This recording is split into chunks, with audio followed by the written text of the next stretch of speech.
So what is Commander's Arsenal? The best way to describe it is a treasure trove of Commander goodies. It'll involve some Giant Sims cards, some normal size with new art, some done in premium form that have never been done in premium before, new sleeves, and a bunch of just, if you're a Commander player, lots of goodies for you. That's the product for you. And this will be coming out in November. And we're announcing it here. This has never been announced before, so it's a brand new product. And I think that takes us to the end of the year. I think we've hit all the products that are coming out this year. We're done. Oh, wait, did I forget one? Yes. I think I might have. I might have forgot one product. So, do you guys want to hear about Return to Ravnica? Are you sure you want to hear about it? Okay.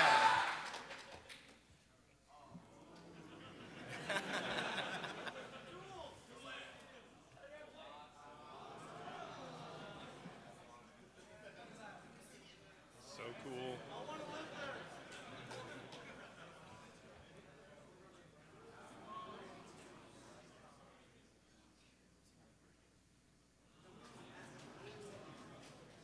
So one of the things I always loved about Ravnica is the art for the land always looks so amazing. These are all land art I'm showing you. And so what was the most important part of Ravnica? Okay. From a design standpoint, guilds. So the guilds are back.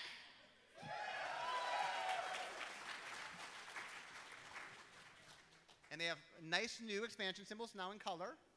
So the guilds were what defined Ravnica. I understand at the end of the story, they broke the guild pact and there was a dissension, but some time has passed.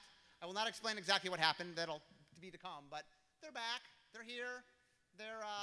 Ravnica would not be Ravnica without the city of guilds, and so all of the guilds are here, but we're doing things a little differently this year. So let me remind you what we did last time. Oh. Oops. I'm sorry. This, spoiler, this is, I'm sorry, this is the second, sorry, this is, I did this poorly. This is the name of the second set. So the spring set, the fall set is Return to Ravnica. The winter set is GATECRASH. The reason I'm bringing that up is I'm going to need to talk about it in a second, and I wanted to let you know the name because it's going to be very important to explaining how this is all going to work. So this is what, last time we were in Ravnica, here's how it all came together. We had a large set with 4 guilds in it, which was Ravnica. Then Guild Pack was a small set with 3 guilds in it. Then Dissension was a small set with 3 guilds in it. Now, we're doing things a little differently this time.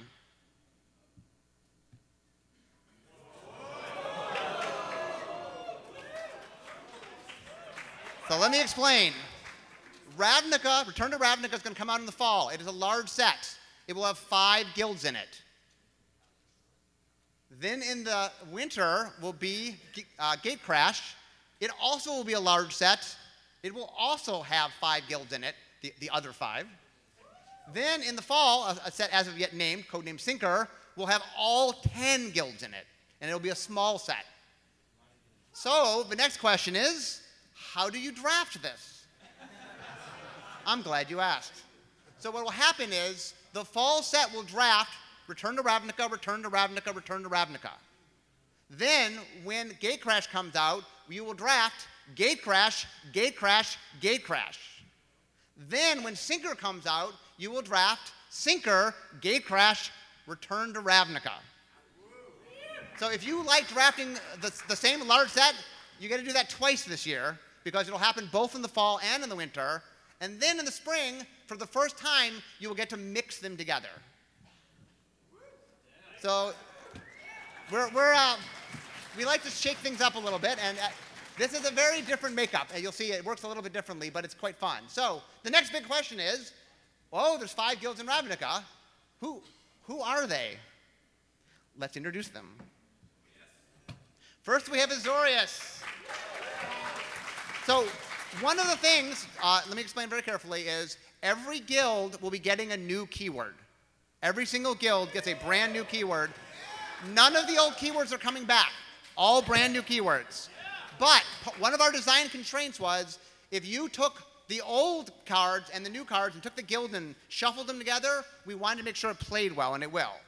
And so Azorius, they're still the anal retentive guild they've always been. They seek knowledge and order, and they will set all the rules they can to make sure they control it. The guild leader, the picture is the guild leader for each thing. You might remember Asperia from original Ravnica. Grand Arbiter Augustine IV is dead. And in his place, Azorius has become the guild leader. He's in the command zone. He's not dead. Oh, sorry. Okay, next we have Rakdos. Dedicated to selfish and fun at whatever cost. So Rakdos' guild leader is Rakdos. If you read the novels, we last saw him in a coma. Let's say he got better. Okay. Okay, the next guild, Selesnya. This is, we joke, the hippie guild, the collective guild. They like the group. They're very group-oriented. So their group leader is named Trostani. She is what I call the Dryad Triad. She is both one creature and three creatures at the same time. She's a single creature that has three creatures as part of her. If you see at the bottom, there's roots coming out of each of them. So she's both three creatures and one creature at the same time. The course of the conclave is no longer with us, but Trostani is the new guild leader for Selesnya. Golgari. So Gerard is the one we saw in the Izzet vs. Golgari dual deck. He is a zombie elf, and Sisters of Stone Death met their maker, and he is risen to power, and he's leading the Golgari, who are still very much about trying to find the cycle of life and death. They are the ultimate recyclers, so they are still very graveyard-centric, I'll say that. It's not Dredge, but... And finally, Izzet. So its guild leader is still Niv Mizzet, who, yes, by the way, every single person I'm showing you, all the guild leaders will get a brand new two-color, mythic rare legendary creature card. There's a new Niv Mizzet. We are being very kind to dragons this year, so I think you'll be excited to see Niv Mizzet. Okay, so I know you could fill in the blanks, but let's talk about GATECRASH. These are the 5 guilds you'll see in GATECRASH. The Dimir, House Dimir. They are very sneaky and very weak, they want you to believe. So this is Lazav. He's a shapeshifter. Sadek is dead. Somehow they killed a vampire. And Lazav is the new leader of House Dimir. Gruul. Yeah. The Gruul clan. Somehow Barigmos is still there. He's back, got a new card for him, and he's still causing havoc and smashing things, because that's the Gruul's favorite activity. We have the Orzhov.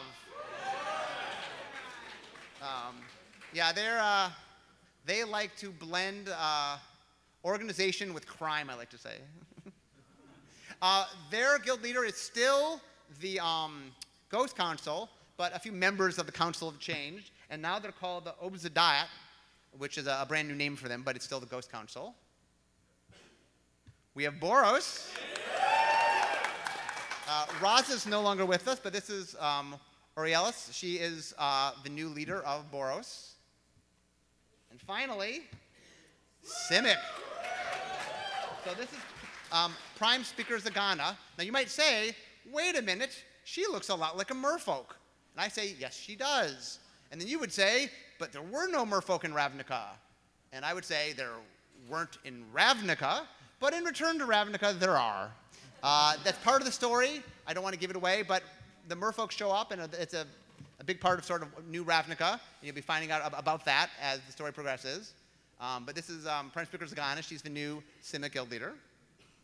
So to refresh your memory, so in Ravnica, there'll be Azorius, Rakdos, Selesnya, Izzet, and Golgari. GATECRASH will be Dimir, Gruul, Orzhov, Boros, and Selesnya. And then Sinker, all 10 guilds. So one of the complaints we got, and Ravnica was very popular, so we didn't get a lot of complaints. But one of the complaints we got was once you got your guild, it was done, right? You didn't get anything other than, the split cards in Dissension. I guess we cheated a little bit. But this time, we're going to give you the guilds. We're going to let you play with the guilds. We're going to give them their own time. And then at the end of the block, we're going to mix it all together. And we've designed the set both so each set plays very interestingly by itself, but they also do really cool things when you start blending them together. And so I think it's going to be a very cool draft year.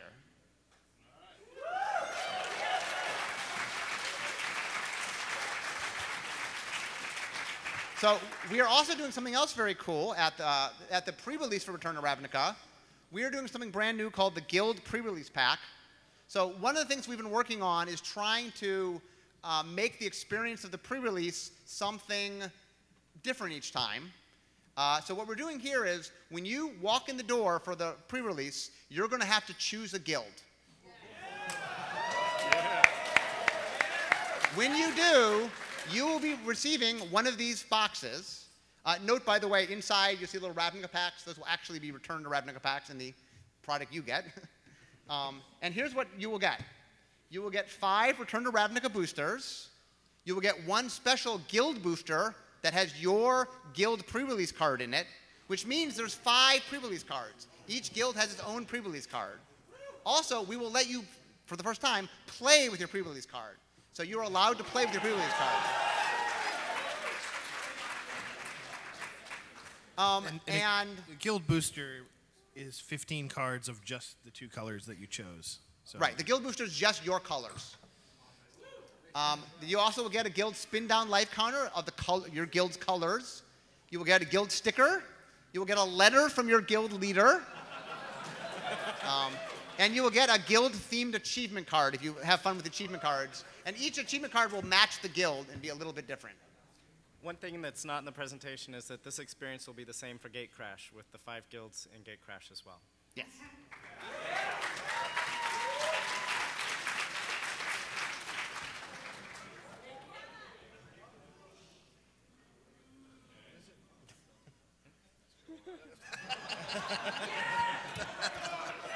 Wait.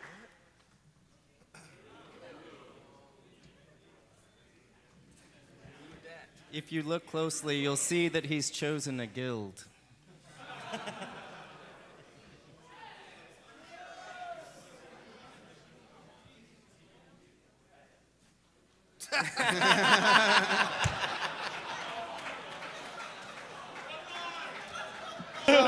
So as you're lining up, I'll mention about this go around with Ravnica. One thing we did do by splitting up the guilds the way we did, there's color balance in all the sets, so you're not getting the kind of weird. There's 2 guilds that are green and only 1 that's blue that make the draft and sealed deck kind of imbalanced. There's two guilds per color in both sets, all 3 in both sets, and then all of them in the 3rd set. So that problem doesn't come up. And the fact that you get to draft the 2nd set by itself. The first time around, if you liked Gruul or Orzhov, you couldn't just draft an Orzhov deck because you had to play it with the first set, and it kind of mixed everything together. But here you'll get to draft, if you want to just draft one of the 5 guilds, you can do that the first time and the second time, so you can play each guild by itself to see how it feels. And also, you also have the opportunity to draft multiple guilds together. The Return to Ravnica, the lead developer is Eric Lauer, who is our head developer. And he worked really hard with all the developers to make sure that 2 and 3 color decks were possible in draft. So we're really trying to make a very rich draft experience. And the reason we're having you draft, the large set and then the new large set is we think it's going to be so much fun, and we essentially wanted you to do it twice because we think it's going to be really cool. I think it's fair to say we learned a lot in design and development from the first go-around in Ravnica, but we also learned a lot about how you guys interact with the set and how much you guys love the guilds. And you can see from the pre-release packs, some of the steps that we're going to be taking to allow you guys to really embrace your favorite guild. There's going to be a lot of opportunities for you to choose a guild and really, enjoy the benefits of sticking with that guild. Okay, so we're going to take some questions now. Be aware, everybody who asks a question, you'll get a promo card. A few select people might get a special extra prize. We'll let you know when that happens. All right. But please, why don't we start with the first question? All right, I want to know how you choose tribal types in each different set, and why we haven't seen more dwarves. Okay, well, essentially what we try to do is, one of the big things we've been doing the last couple of years is what we call resonance, which is we're trying to have sets have a feel to them. For example, Innistrad was Gothic Horror. So we try to pick the things that fit the feel, because we could have done goblins or elves, but they just didn't really feel like horror. But zombies and vampires and werewolves and ghosts, they all felt very horror. So each year we try to say, well, what does this world want? And Ravnica is nice in that it's a very flexible world. So we have access to more creature types than normal. But that's by case basis. Why no dwarves, or why not a lot of dwarves? We do have dwarves. Matt wrote an article about this. Matt, do you want to explain why there's not so many dwarves? This guy was bothering me. I wasn't paying attention. Why aren't there a lot of dwarves in Magic? It's a touchy subject. There may be some dwarves in the audience, so be careful. For the most part, what we're trying to do with the fantasy flavor of Magic is give it its own modern twist. And one of the issues with dwarves is that they kind of demand to be the thing you've always thought of them as, and that's the drunken tavern weirdo who bangs his hammer up and down, and that doesn't allow us a lot of flexibility to deliver that to you in a way that is resonant, like Mark was saying, and also fits the feeling of what we want to do with our fantasy property. So till we figure that puzzle out, you're probably going to have to wait with bated breath. Thank you very much.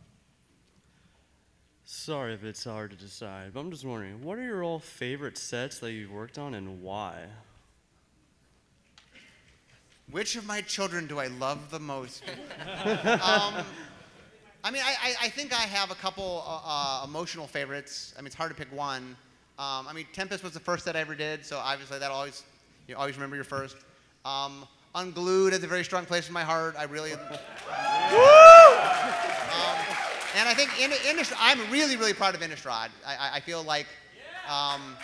So those are my three picks, I guess. From playing the game, my favorite is Time Spiral, which I worked on a lot. If you watched my talk that I did on the Magic Cruise this year, which went up on channelfireball.com, I kind of ragged on Time Spiral pretty hard. I do think it's a little too much for most of the audience, but if you're one of those guys like me that have been playing for 10 or 12 years, it was the perfect blend of everything you ever remembered about Magic all smashed together, and so for me it was a lot of fun to play. But the set I'm most proud of is Magic 2010, which I led the design on, which kind of revamped the core set and has done a lot of good things for us going forward. For me, it was a really wonderful experience to be on the design team for Commander. I built the Kalia deck, and but I also worked on GATECRASH, and I think that's probably been the thing that I'm most proud of. I only play Commander, and I was on the Commander design team. So Commander's definitely where my loyalties lie. Anybody like the Mimeoplasm? Yeah! You're welcome. I have a few soft spots in my heart. Mercadian Masks, strange as that might sound, was the first set that I did art for. So I can't help but love that red-headed stepchild quite a bit. And Ravnica, the City of Guilds, was the first set that I worked on in-house on the creative team, and it was super cool to be part of the development of the guilds and delivering their coolness to you. So I think those two are my favorites. All right, thank you. Wait, before you go, what's your name? Brad Rochelo. So, Brad, what do you do for a living? Wait, what? What do you do for a living? Like my favorite set? Your profession. What do you do for a living? Oh, I'm going to be a Marine. I leave next month. Yeah! Okay. So, come up here. So, we're going to make a card just for you. During this panel, we're going to make a card for you. It's going to start with Matt drawing your picture. So go see Matt. So, Aaron, start working on this. He's a Marine. Okay. Okay, next question. All right. Mark, you mentioned Merfolk didn't exist in Ravnica. Yes. In But return to also, in return to Ravnica. also, Planeswalkers didn't exist as a card, and you didn't talk about it at all. Can you expand a little bit? There are 3 Planeswalkers in Return to Ravnica. I'll give you one of them. Jace. There's not 3 in Return to Ravnica. He's giving you false information. There are 2. Oh, there's 2. I'm sorry. 2 in Return to Ravnica. You can give them one in GATECRASH, though. Yes. Oh, I can give them one in well, yeah. So the one in GATECRASH might be Gideon. Yeah, Gideon's in GATECRASH. So I'm sorry. There's 2 in the first one and 2 in the second one. So. Right. Okay. Hi there. I had a question and then thank you afterward. But first, my question. I was wondering specifically about the next great designer that you guys had last year, if I'm not mistaken. Yes. And I was wondering if you were, if that was going to be an every 5-year thing, or if that's going to be something that will be more more along the lines and more frequent. Because I would love to actually. So let me explain. So what happened was, for the longest time, we didn't know how to find designers. It's very hard.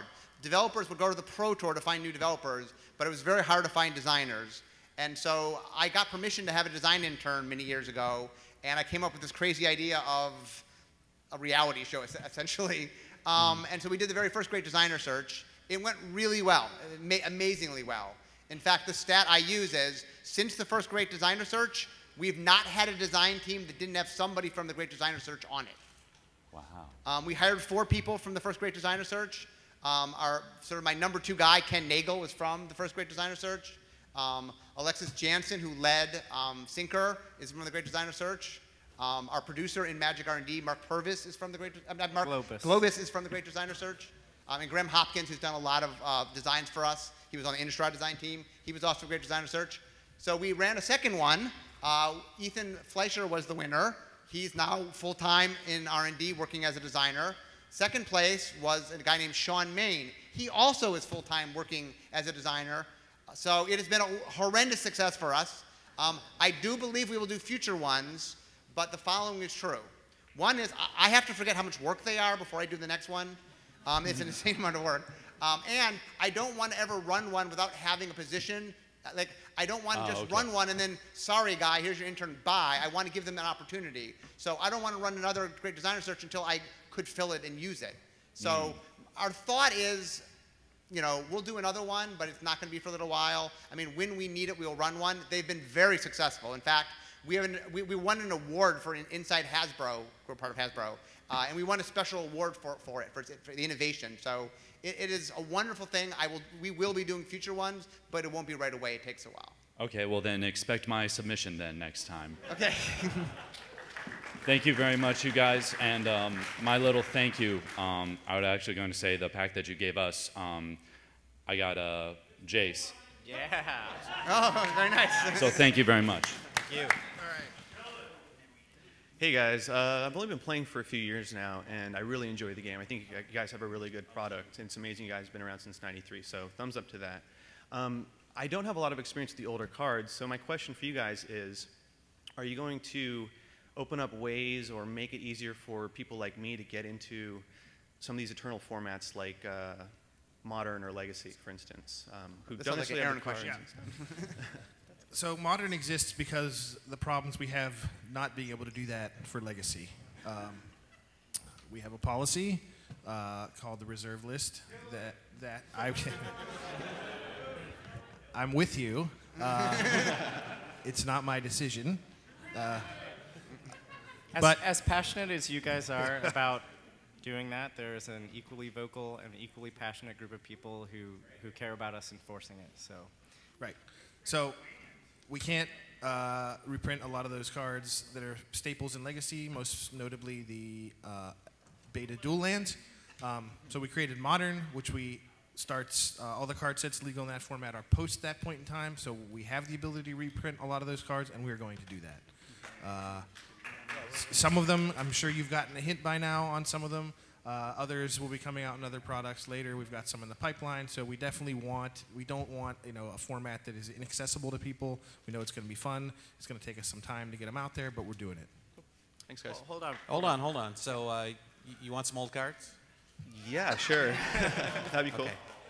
Did you play during the original Ravnica block? I started with 2011, actually. Oh, well, come on up here. Okay. Because what I've got here is a complete draft of Ravnica, Guild Pack, and Dissensions, so you guys can, your friends can play with that.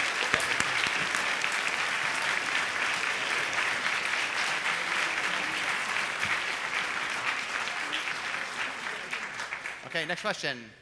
So I'm a Vorthos player, so Yeah. yeah. And it was really cool for me in Scars of Mirrodin to see Venser come back and touch back on the history of Dominaria. What's the possibility of seeing more stuff like that happen in the future of Magic? Well, I mean, one of the things, for example, you'll notice in the Commander product and in the Plane Shift 2012? Plane Chase 2012. We are starting to do some new cards in our supplementary products. And if you'll notice, we are starting to sort of dip our toe into playing into some old stuff that's harder for us to do in modern sets, but it's easier to do in that kind of product. And like, we made a nod toward the ninjas, for example, in Plane Chase. You'll see more of that. We're definitely trying to find places for us to access a lot of the old stuff people love. When we go to a block, I mean, we sort of focus on that block, and so it's not easy for us to just throw things in from other places. But in the supplementary products, we can do things like that. Mm-hmm. And as we're doing more products, and also 2013, Magic 2013, Yeah. we're doing some more references to other planes. And so we're trying to find opportunities to do that. Yeah, I mean, it's hard for us to fold in some of that older continuity. It's still all canon, and we still pay attention to it. I mean, there was a long talk about should Innistrad be set on Olgrotha, which was the plane that Homelands was set in, and tie that back to that continuity. We felt like the baggage of that was just way too much to bear, and we'd be better off starting over. But every time a block comes around, it's like, would this make sense to fit on Jamura or some old place that we've been in Magic? A lot of the times it doesn't make sense, but we're still looking, and we'll try. Yeah. Thanks. How's it going? When you guys are designing sets, to what extent do you actually consider specifically Commander, but other formats also? I mean, Commander has proven itself very popular. I know whenever we design legendary things, especially legendary creatures, we're very conscious that they can be generals. Yeah, I was going to say, it seems like every set has a few in it that you guys throw in there just to... Right. So here's the thing I always talk about designing Magic. Magic in some ways isn't really one game. It's like 40 games or 50 games that kind of share this rules umbrella. And so every time we put out Magic, we're trying to make sure there are cards for everybody playing each game of Magic, if you will. Being on different formats and different things. And so Commander is one of those things that are very conscious in our mind. Ken Nagel, for example, is one of the designers. He thinks about it quite a bit. I mean, he's very eager to put stuff in. I mean, Aaron plays Commander and definitely turns cards in all the time. We're very conscious of it. I mean, I think we've always made legends in sets, and we've always made big splashy sorceries that are crazy, and always thought about multiplayer. I think Commander has kind of put a face on that audience, both for us and for the rest of the players, to say like, oh, who are they making this for? I think a lot of times tournament players would see these cards and be like, I have no idea who this is for. This person doesn't exist. But now the Commander existing has shown light on them, so they can see, okay, there are people that enjoy playing this way. I can see why they would make this card. As far as other older formats, sometimes our developers will try to take a crack at a card like Lodestone Golem that they think is going to make an impact in a format like Vintage. Those are few and far between. We usually just kind of let things fall where they may with those older formats. But every so often someone starts thinking along those lines. Cool. All right, thanks. So I have an art question, so it's probably directed towards Matt. I'm just kidding. Go ahead, Matt. Thanks for waking me. So, do you ever get protective of your art? Do you work really hard, make a beautiful card, and they go, they use this on Bountiful Harvest? No one's ever going to play this card. Well, given the fact that sometimes bad cards must be made, and because artists have no control over what cards their art gets put on, I can say that probably a third of my precious creations are on jank.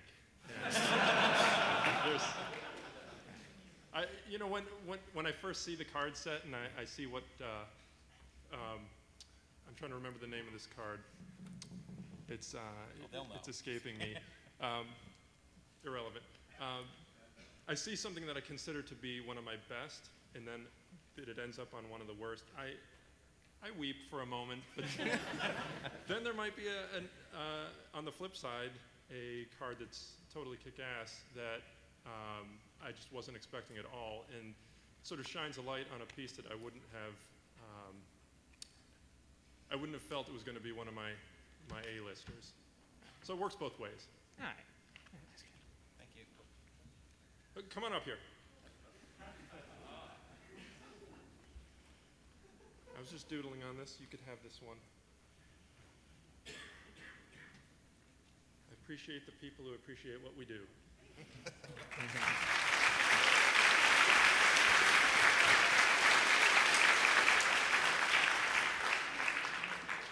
What manner of beast is this? Well, a hot one. This is actually really sweaty. Anyway, I was I forget what set it was for, but it was a more R&D focused video, and it was talking about, for like a split second, it was like, there's this card that we were gonna make that we ended up making, and you didn't talk too much about it. And I just stood there going, why don't you talk about this stuff more? In the future, are you guys gonna do any more kind of like, these are cards that didn't get made? Do you really want to hear about the cards you can't have that don't exist? I find that stuff interesting. Here's the problem about talking about cards we haven't made is I'm an optimist. I believe when something doesn't work, that we'll find a way to make it work. So I don't want to tell you about it because I want to make it. And so a lot of times when things don't quite work, like for example, for New Phyrexia, there's a mechanic we had that at the last minute we stopped it. And the reason I'm not going to tell you what it is because one day we're going to crack it. We didn't crack a New Phyrexia, but we will one day, and it's going to be this awesome thing, And for example, Mindslaver was a card that I made in Tempest and got kicked out because the rules team couldn't figure out how to make it work, and it took till Mirrodin to figure it out. But eventually, it got made, And like I'm in it for the long haul, so I will get things made eventually. But it doesn't always happen, and that's why we don't tell you about kind of the things that came close because we do want to do them. All right, thank you.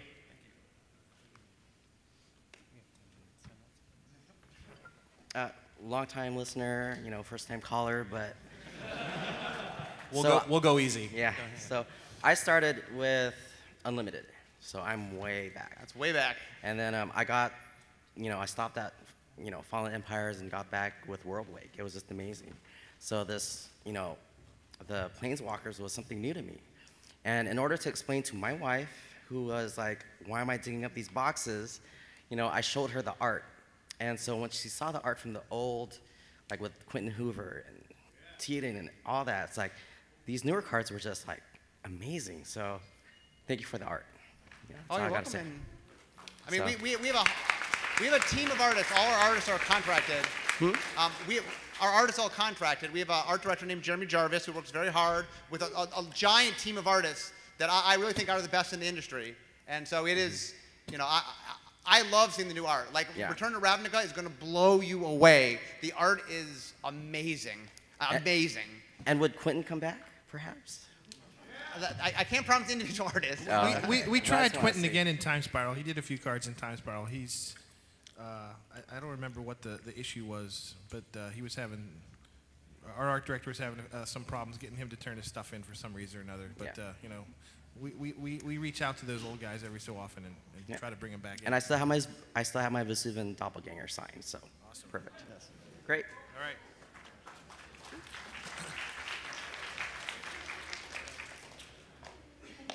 So I have a question about prize support. I think that your recent focus on providing FLGSs with like all of the programs and prizes, et cetera, has been amazing and really good for the Magic community.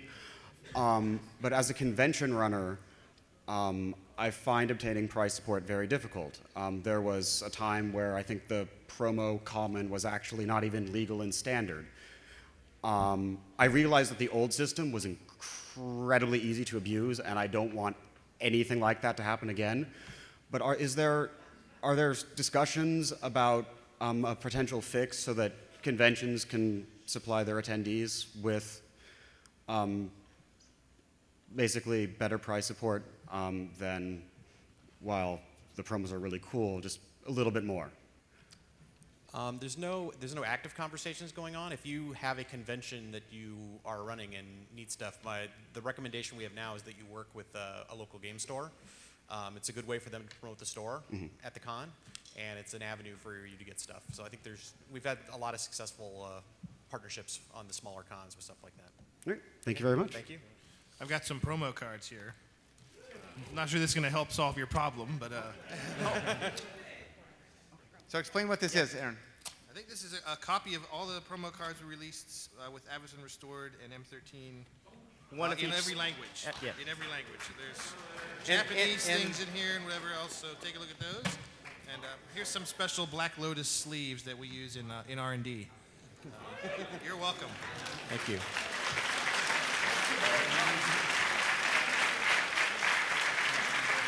So we only have a couple more questions, so let's. Is there a chance you're going to release a third unglued or unhinged set anytime soon? So I'm just curious, how many people would like to see a third unset? Okay, we've recorded that, right? The thing I always say is, I am passionate about the unsets. I really care about them. I want to do more of them. If you guys show support, be vocal, let us know you want it. And I firmly believe that one day we will have a third unset. So just keep being vocal. I know you want it, but let everybody else, let people up here and on the social media know that that is something you want. Mark talks about it at work a lot. We're all bound to give in at some point. Yeah, we have a question from Cover It Live. Oh, okay. Yep. This is from. This is John Hickey. He's our community manager for Magic. Hi everyone. This is the last question, by the way. I asked the internets their question. They had a lot of questions about something called Shocklands. I'm not sure what they were, so I'm going to ask a different question. The question is, how were the guilds decided for each set? I was expecting Ally Colors and Return to Ravnica and Enemy and GATECRASH. Why not? Oh, why did we mix it the way we did? Because we've already in the past done that split. For example, in Original Invasion, we split, Allied and Enemy and put them in separate places. And so we were trying to do something different. I mean, part of what Magic wants to do is keep doing things we haven't done before. And I talk about, Magic's a pendulum. So we keep wanting to push the pendulum in new and different places. So we've done Ally and Enemy. Let's do something different. Ally and Enemy doesn't mean anything in Ravnica. All the guilds are the same. There are no allied colors and enemy colors. They're all equally friendly to each other. So I want to thank you guys all for coming out. You guys have been a wonderful panel. So please share the information. Everything we said here, all of it is public. Please feel free to let everybody know. And thank you very much for coming.